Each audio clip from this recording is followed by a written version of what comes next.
உங்கள் அபிமான எழுத்தாளர் ஜெயலட்சுமி கார்த்திக்கின் ஆடியோ நாவல் சேனல். ஒவ்வொரு அத்தியாயமும் கேட்டு லைக் பண்ணி கமெண்ட் பண்ணுங்க. மறக்காம சப்ஸ்கிரைப் பண்ணிடுங்க. அப்பதான் கதைகளோட அப்டேட் உங்களுக்கு நோட்டிபிகேஷன்ஸா கிடைக்கும். எனக்கு பாட்டு பாட ரொம்பவே பிடிக்கும். நல்லாவும் பாடுவேன். ஆனா வேலை வேலைன்னு எனக்கான நேரத்தை நான் ரொம்பவே இழந்துட்டேன்.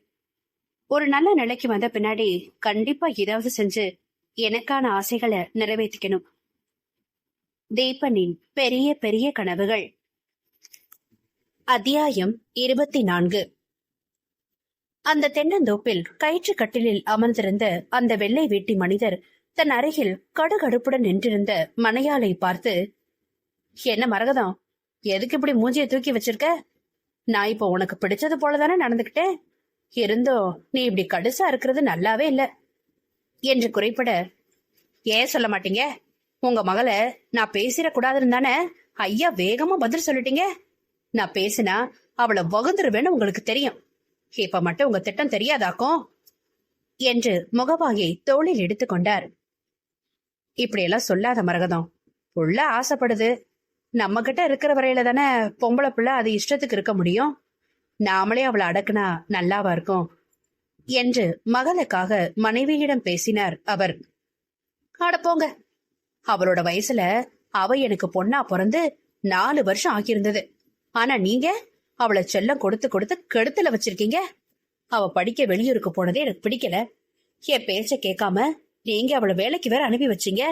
அதான் இன்னைக்கு கல்யாண வயசுல சொல் பேச்ச கேட்காம வேலை அது இதுன்னு சாக்கு சொல்றா என்று கணவர் செயலை குற்றப்படுத்தினார். சரி, என்ன செய்யறது? எங்க அப்பா சொத்து சேர்த்து வச்சாரே தவிர எனக்கு படிப்பு ஒரு அளவுக்கு மேல தரலையே. இந்த ஊரை தாண்டி எங்க அப்பா என்ன வேலைக்கோ ஏன் பண்ணைய பத்தி தெரிஞ்சுக்க கூட அனுப்பலையே. ஆனா என் மகளுக்கு அப்படி எதுவும் நடந்துடக்கூடாது. அவளுக்கு அவ ஆசைப்படுறதெல்லாம் கிடைக்கணும் தானே நான் இவ்வளவு செய்யறேன். நீ அதுக்கு தடையா வரலாமா? ஆனா என்னங்க, ஊர்ல இல்லாத ஓவியமான புள்ள உங்களுக்கு மட்டும்தான் பிறந்திருக்கா? காலேஜ் முடிச்சு 6 வருஷம் ஆக போகுது. இன்னும் வேலை அது இதுன்னு அவதான் ஒத்து வர மாட்டேங்கிறானா? ஒருவேளை காதல் கீதல் இருக்குமோன்னு கேட்கலாம்னு பார்த்தா நீங்க என்ன கொன்னே போட்டுடுவீங்க போல. முதல்ல உங்க பொண்ணை வர வச்சு என்ன ஏதுன்னு பேசுங்க. இந்த வருஷம் முடியறதுக்குள்ள அவளை கல்யாணம் பண்ணி அனுப்பணும் சொல்லி போட்டேன் என்று முந்தையை உதறி இடுப்பில் சொருகியபடி வெறுவெறுவென்று தோப்பை விட்டு வெளியேறினார். மரகதம் கோபமாக செல்வதைக் கண்ட அவர்தான் அனிகாவின் தந்தை வேலப்பன். தனக்கு கிடைக்காத அனைத்தும் தன் புத்திர செல்வத்துக்கு கிடைக்க வேண்டும் என்பதை பெயர் வைப்பதிலிருந்து இன்று திருமண ஒத்திவைப்பு வரை மகனுக்காக பார்த்து பார்த்து செய்யும் அருமையான தந்தை. அவரின் அன்பு என்னமா என்பதை குழைவாய்தான் கேட்கும். அதில் ஏற்றமோ கோபமோ துளியும் இருக்காது. இப்படிப்பட்ட தந்தையை ஏமாற்றி காதலித்து மணக்க அனிகா தயங்குவது இந்த பாசத்துக்கு கட்டுப்பட்டுதான். அவருக்குமே மகள் இம்முறை திருமண பேச்சை ஒத்தி வைத்தது சற்று நெருடலாகத்தான் இருந்தது. ஒருவேளை மகளின் மனதில் தன்னிடம் சொல்ல முடியாத ஏதோ ஒன்று இருக்குமோ? அதை தெரிந்து கொள்ளும் வழிமுறை என்ன என்று அவருக்குள் சிந்தித்தவராக பண்ணை ஆட்களிடம் வேலையை பகிர்ந்தளித்துவிட்டு தன் இஷ்ட தெய்வமான ரங்கநாதரை தரிசிக்க கிளம்பினார். அண்டம் காக்கும் அரி தன் மனக்குழப்பத்தை அறிந்து அதை களைந்திருவார் என்ற நம்பிக்கையோடு சென்றார் வேலப்பன். மீண்டும் ஒருமுறை தந்தையிடம் பேசி பார்க்கலாம் என்ற எண்ணத்தில் அனிகா போன் செய்ய ஸ்ரீரங்கத்தில் இருந்த வேலப்பன் அதை கவனிக்கவில்லை. அதே நேரம் தன்யா அனிகாவுக்கு போன் செய்ய அதை ஏற்று பேச துவங்கினாள் அனிகா. அக்கா, நான் உன்னை கேட்டா கோபிக்க கூடாது என்ற பீடிகையோடு அவள் துவங்க, சொல்லு தனு என்று ஊக்கினாள் மூத்தவள். அத்தான உங்களுக்கு பிடிக்கும் தானே? அவரை கஷ்டப்படுத்தி ஏங்கா அந்த கல்யாணத்தை நிறுத்துறீங்க என்று கேட்டதும், நமக்கு சொந்தம்னு நாம நினைச்சு நிம்மதியா இருக்கும்போது அது இனிமே உனக்கு இல்ல, அது வேற ஒருத்தருக்கு சொந்தம் ஆக போகுதுன்னு சொன்னா எப்படி இருக்கும் தெரியுமா தனு? அது ஒரு ரண வேதனை. எனக்கு புரியுதுக்கா.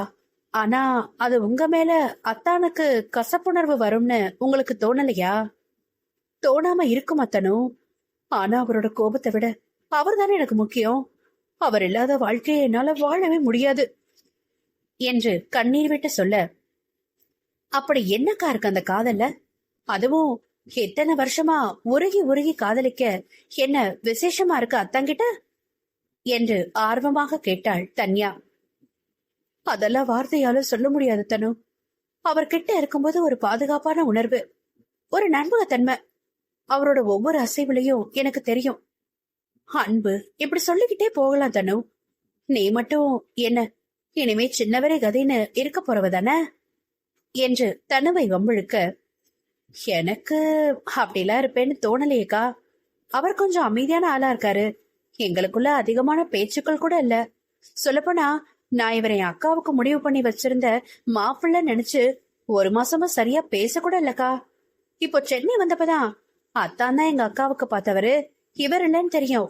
அப்போ என் மனசுல வந்த நிம்மதி இருக்கே அப்பா என்று பெருமூச்சை வெளியிட்டாள் தன்யஸ்ரீ. என்று சத்தமாக சிரித்த அனிகா, உனக்கு காதல் வந்தது மட்டும் இல்லாம பாடா படுத்திக்கிட்டு வேற இருக்கே. ஆனா நீ என்கிட்ட காதலை பத்தி விசாரிச்சுக்கிட்டு இருக்க என்று சிரிக்கவும், என்னக்கா சொல்றீங்க? எனக்கு காதலா என்று தயக்கமாக கேட்டாள் தனு. இல்லையா பின்ன, உன் வீட்டுக்காரர் உன் அக்காவுக்கு பார்த்த மாப்பிள்ளையா இருந்தா உனக்கு என்ன? உன்னோட கணவர் ஆனதுக்கு பின்னால நீ எதுக்கு அவரோட மத்தவங்களை கொத்து யோசிக்கிற என்று கேட்ட அனிகாவிடம் சொல்ல பதில் இல்லாமல் திணறினாள் தனு. அங்கேயே உனக்கு உன் கணவர் மேல ஏன் கணவர்னு உரிமை வந்துச்சு தனு. இந்த உரிமைதான் காதலோட ஆரம்பமே. அடுத்தவர் உங்க அக்காவுக்கு பார்த்த மாப்பிள்ளை இல்லன்னு சொன்னதோ உனக்குள்ள நிம்மதி வந்ததுன்னு சொன்னியே, அந்த நிம்மதிதான் உன்னோட காதலோட ஆழமான இடம். அவர் எனக்காரவ மட்டும்தான் அப்படிங்கிற ஒரு திருப்தி. அதை விட அப்படி ஒரு மனசஞ்சலம் இருந்தப்போ நீங்க பேசிக்கலன்னு சொன்னியே, அது ஒண்ணு போதுமே உன்னோட காதல் எவ்வளவு உண்மையானதுன்னு சொல்றதுக்கு. ஏன்னா நீங்க பேசாம இருந்ததுக்கு காரணம் உன்னோட பயம். எங்க அக்காவை பத்தி பேசிடுவாரோ, நம்மள அவ கூட கம்பேர் பண்ணிடுவாரோன்னு வந்த உதறல். அதான் உன்னை தள்ளி நிக்க வச்சிருக்கோம். இப்ப சொல்லு, நீ அவரை எவ்வளவு நேசிக்கிற என்று கேட்டுவிட்டு அனிகா மீண்டும் சிரிக்க, அக்கா நான் இப்படிலாம் யோசிக்கவே இல்ல. ஆனா நேத்துல இருந்து ஒரு யோசனை ஓடிக்கிட்டே இருந்தது என்று அவள் பேசும்போது வீட்டிற்குள் நுழைந்த தீபன் அவளின் பேச்சை செவி மடுத்தான். நீங்க மட்டும் அன்னைக்கு அத்தான வர சொல்லி சொல்லலன்னா அன்னைக்கு மணமகளா நான் தான் இருந்திருப்பேன். அத நினைக்கவே என்று பேசிக்கொண்டே போனில் ஒளிவர அதை எடுத்து பார்த்தாள் தனு. அதில் மற்றொரு அழைப்புக்கான அறிவிப்பு வர, அக்கா அத்தான் தான் கூப்பிடுறாரு, நான் உங்ககிட்ட அப்புறமா பேசுறேன் என்று அவளின் இணைப்பை துண்டித்துவிட்டு ரூபனின் அழைப்பை ஏற்றாள் தன்யா. தன் செவிகளில் விழுந்த வார்த்தைகளின் வீரியம் தாள முடியாமல் வந்த சுவடு தெரியாமல் வெளியேறினான் தீபன். தனக்கு அருகில் அமர்ந்து பழத்தை நறுக்கும் மாமியாரை வெளி அகலாமல் பார்த்தாள் சுபா.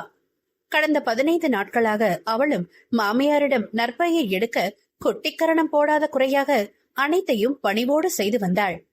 ஆரம்பத்தில் மாமியாரின் கேள்விகள் சில அவளை எரிச்சல் மூட்டினாலும் அவர் மூலமாக கிடைக்கப் போகும் சொத்தின் அளவை மனதில் கொண்டு அமைதி காத்தாள். நேரத்தில் எழுந்து வீட்டு வேலைகள் செய்வது, மாமியாருடன் கோவிலுக்கு செல்வது, சமைப்பது, அவளின் அலுவலக வேலையை நேரத்திற்கு முடிப்பது, தேவையில்லாத அரட்டைகள் இல்லாத தரமான நேர மேலாண்மையால் அவளே எதிர்பார்க்காத அளவுக்கு சுறுசுறுப்பும் தெம்பும் அவளுக்கு கூடிவிட, மாமியாரிடம் கேட்காமலே வீட்டின் வேலைகளை வேகமாக செய்யும் அளவுக்கு தேறி இருந்தாள். ஒருவேளை அதற்கு மாமியார் ஏதும் சொல்வாரோ என்று அடிக்கடி சுசாந்தியின் முகத்தை அவள் பார்க்க, அவரோ, உனக்கு பிடிச்சத செய்யே, ஆனா அது அடுத்தவங்களை கஷ்டப்படுத்தாத வகையில இருக்கணும். இது உன்னோட வீடு, நீ தான் எல்லாத்தையும் பார்த்து செய்யணும். நான் வெறும் விருந்தாளிதான். என் மகன் இனி உன்னோட சொத்து. அவனை நீ நல்லா பாத்துட்டு நல்லபடியா வாழ்ந்தாலே எனக்கு ரொம்ப சந்தோஷம். இதை இப்படித்தான் செய்யணும்னு எந்த கட்டாயமும் இல்லதான். ஆனா அப்படி செய்யறதுனால உனக்கும் உன்னை சுத்த இருக்கிறவங்களுக்கும் நல்லது நடக்குதுன்னா தாராளமா நீ செய்யலாம். அப்படிதானே சுபா என்று அவளிடமே கேள்வியை வைக்க பதிலின்றி தவித்தாள் சுபா. ஆனால் சுசாந்தி விடாமல், நீயே உன்னை பத்தி யோசிச்சு பாரு. நம்ம ஒரு ஓட்டப்பந்தயத்துல ஓடிக்கிட்டே இருக்கோம். நம்மளோட இலக்கு முன்னாடி இருக்கு. அந்த இலக்க அடையத்தான் அந்த ஓட்டமே. ஆனா அத குறுக்கு வழியில நான் அடைஞ்சிருவேன்னு நம்ம நினைச்சா நம்ம சுத்தி இருக்க பார்வையாளர்கள் நம்ம என்ன சொல்லுவாங்க? வெற்றியாளர் அப்படின்னா கிடையவே கிடையாது, நம்ம ஏமாத்துக்காரங்கன்னு தான் சொல்லுவாங்க. அதனால நம்ம இலக்க முயற்சி பண்ணி ஓடித்தான் ஜெயிக்கணும். அப்பதான் நமக்கு பெருமை. ஓடி வந்த பாதையை பார்க்கும்போது நம்ம மேலேயே நமக்கு ஒரு மதிப்பு வரும். தப்பா ஜெயிச்சா அந்த பாதையை திரும்பி பார்க்கும்போது நமக்கு குற்ற உணர்ச்சி தான் வரும்.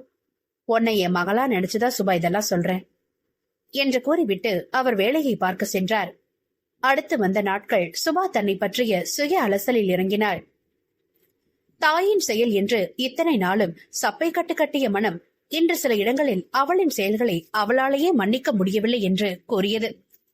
தானா இதையெல்லாம் எந்த குற்ற உணர்ச்சியும் இல்லாமல் செய்தோம் என்று நினைத்து கண்ணீர் விட 2 நாட்கள் கிரிஷ் என்ன சொல்லியும் அவள் சமாதானமாகாமல் அழுது கொண்டே இருந்ததன் விளைவாக காய்ச்சல் கண்டு 2 நாட்களாக படுக்கையில் இருக்கிறாள்.